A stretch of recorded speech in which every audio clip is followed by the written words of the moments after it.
Saturday was a very special day in Paris where the French president joined President-elect Trump and First Lady Jill Biden at a mass to reopen Notre Dame Cathedral, closed for renovations for 5.5 years before that moment on your screen, after a fire in April of 2019 destroyed much of the cathedral's roof.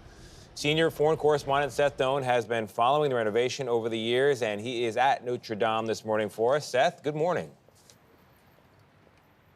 Good morning to you, Tony. I remember standing here in April 2019 reporting for this broadcast when the cathedral behind me was still smoldering and a reconstruction on this scale seemed unimaginable.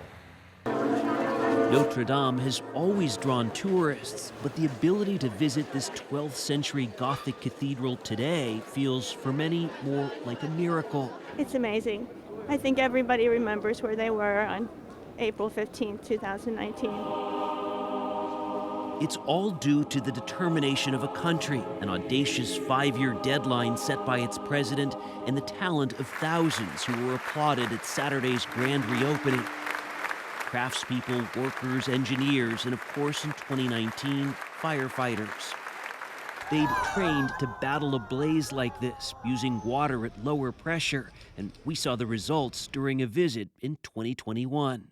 These stained glass windows are absolutely irreplaceable, Chief Architect Philippe Villeneuve told us. These treasures were spared. We were granted access again this past July.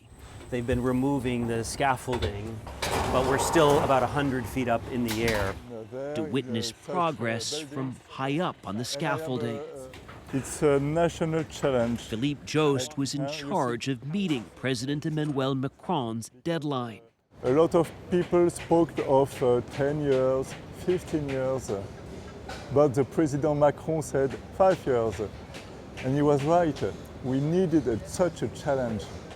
This grand renovation was carried out by an army of artisans working on the smallest of scales. Thomas Lefebvre cut out lead details for the roof. This is done on site at the last minute. Yes, all the piece here, it's different. So we have to do handmade. Everything by hand. Yeah. The rebuilding touched so much of France, whether foundries or forests of centuries-old oak. All of this wood that was burned, completely destroyed. They've rebuilt it as it was, but they have made a few changes. One of them are metal trusses just behind this wall here, which will divide the roof into 3 parts, making it less likely for a fire to spread. During this weekend's spectacular reopening, Paris's Archbishop ceremoniously knocked on the doors and inside reawakened the organ. In July, we asked Philippe Jost to imagine how he might feel. Pride, emotion, and also relief. You got it done. It's done.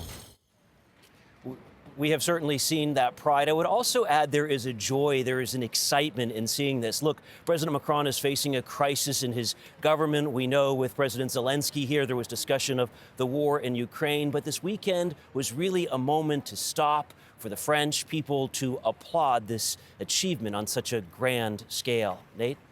Seth Doane in Paris. Thank you.